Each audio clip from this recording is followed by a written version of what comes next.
See all those bubbles coming out? I got a horn, that's cool. One step.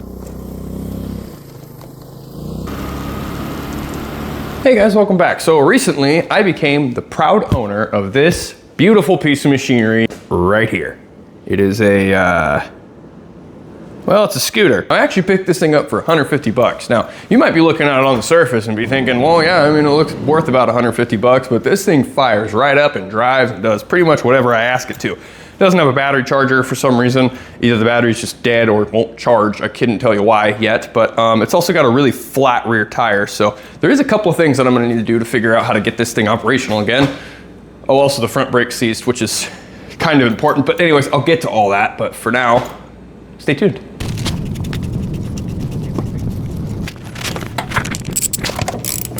I just realized these shock absorbers are adjustable. This collar slides up and that pin locks and it makes it adjustable. That's really cool.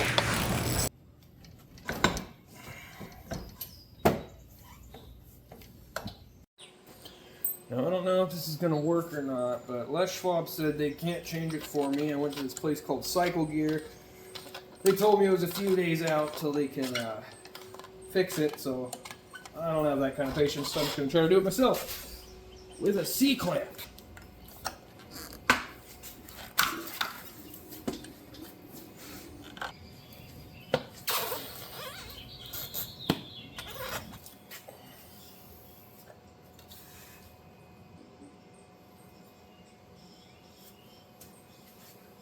So I ended up going to my buddy Dave's shop to mount this tire and valve stem.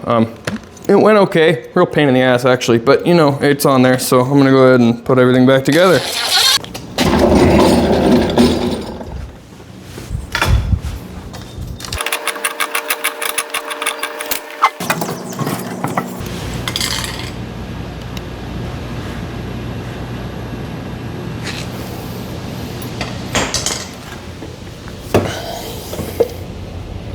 So at this point in the project, I spent $150 on the bike itself and then another $17 on a pack of 2 valve stems from Cycle Gear.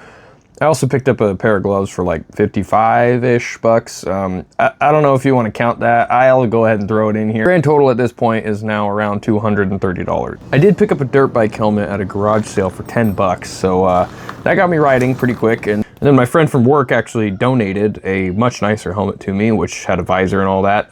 Thanks. I really appreciate that, Spencer. Best part is the helmet even matches the gloves. Siddiqui. Anyways, it's brake time. Bought a new brake master cylinder as well, so I'll go ahead and install that guy. This one works. Squirt's proper too. All right, well, the brake levers are pretty cheap. It was a master cylinder and lever all in one piece. I like the brakes on this thing, and the whole build in general is just dummy simple. I'm actually starting to fall in love with scooters as I'm working on this thing. But anyways, 15 bucks for brakes is not bad at all. And they were super easy to install, just a couple of bolts, and then I had to bleed them, which was probably the hardest part, but here's all that was. See all those bubbles coming out? And that's just from me slightly actuating the lever, so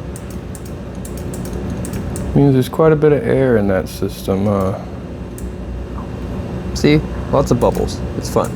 Go ahead and switch this out so it has the chrome lever still.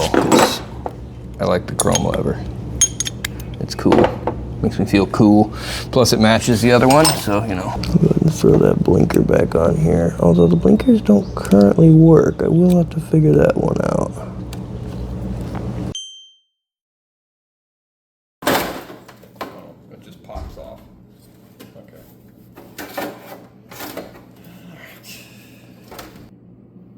I'll bet that has something to do with the horn not working. Thankfully, this was a simple fix. I hope there's no reason that was done. It's not ever really good to fire the parts cannon, but in this case, I knew it was making like just a faint click once, and also knowing how relays work, there's a bunch of springs in here that move depending on what has electricity applied to it, so it's not really too far out of the realm of possibility that maybe that got chewed up by mice, or maybe there's doo-doo in there that's causing things not to switch properly. So figured probably a relay. Now the horn was just unplugged, but let's test that out just to kind of prove my theory. That's a blinker. And that's a blinker. Very dim, but they're blinkers. So one thing it doesn't have that I wish it had was more storage. It's got this little like glove box thing here, but it doesn't have one of those little back baskets, and I don't want to wait to buy one, but I have one of these Harbor Freight, what is it called? Apache, you know, the pistol crates or whatever you use those for. It's waterproof, so I'm gonna go ahead. I took this top plate and I stuck it over top of here and marked out the 4 holes I'm gonna drill. So I'm gonna go ahead and drill those and bolt that down. And then that way I have a little bit of dry storage in the back. Be neat. It's also bright ass orange, so no matter what I'm wearing, there'll be like high visibility on the back. I might even put a little piece of tape on it. Who knows? So one thing that this thing is severely lacking, like I said, is storage. But with this little extra crate, it really makes this thing kind of a much more practical daily. Even in the rain, a little bit of drizzle we get in Oregon around the summertime, or, you know, in this case, actually at the time of recording this, a bunch of fat rainstorms right after I started driving this thing to work and back. That really sucked because I got the itch to ride this thing all the time. Anyways, that's not really important to the video, but this little storage crate is going to make things a lot easier. I can carry a jacket on hand all the time, no matter how cold it gets. I'll have something that I can throw on underneath or over top of what I'm already wearing. So it's pretty cool, that and like water and other things. So the last thing I wanted to do was change out the mirrors. Now that wasn't really that big of a deal. They were super simple and easy. Honestly, the mirrors that were on there would have worked.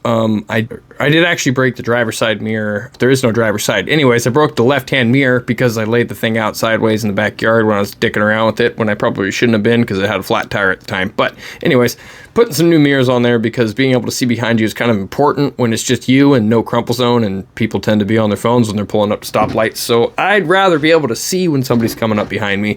Figured not a big deal. The things were only like 15 bucks if I recall. So yeah, decent deal. Just threw them on. They just twisted, they bolted right into the switches for the starter and the blinkers. So not a big deal. Super easy install. I'm really digging the way this thing is set up and how simple everything on it is.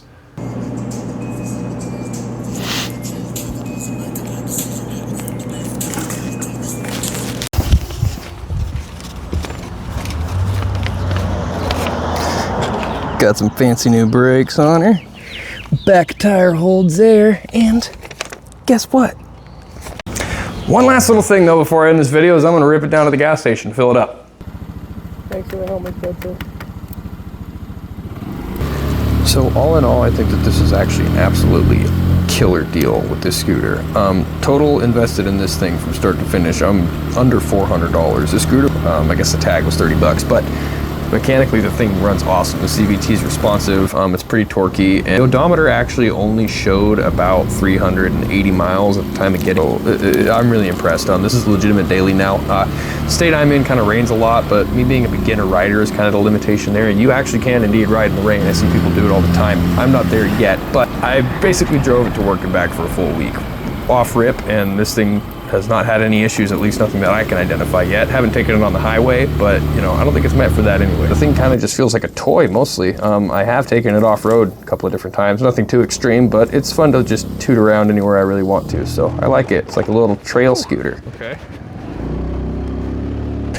Hey guys, if you made it this far in the video, huge thanks. I really appreciate you. Consider liking and subscribing if you want to see more stuff like this. I've got a lot of ideas of ways to mess around with the scooter, probably mostly irresponsible ways, but still gonna do it. If you did enjoy the video, like I said, please consider liking and subscribing. I post a lot of shop-related how-to DIY stuff. This is honestly a little out of the realm of what I do, but it is a project, kind of a restore. So I hope you have a wonderful rest of your day. God bless.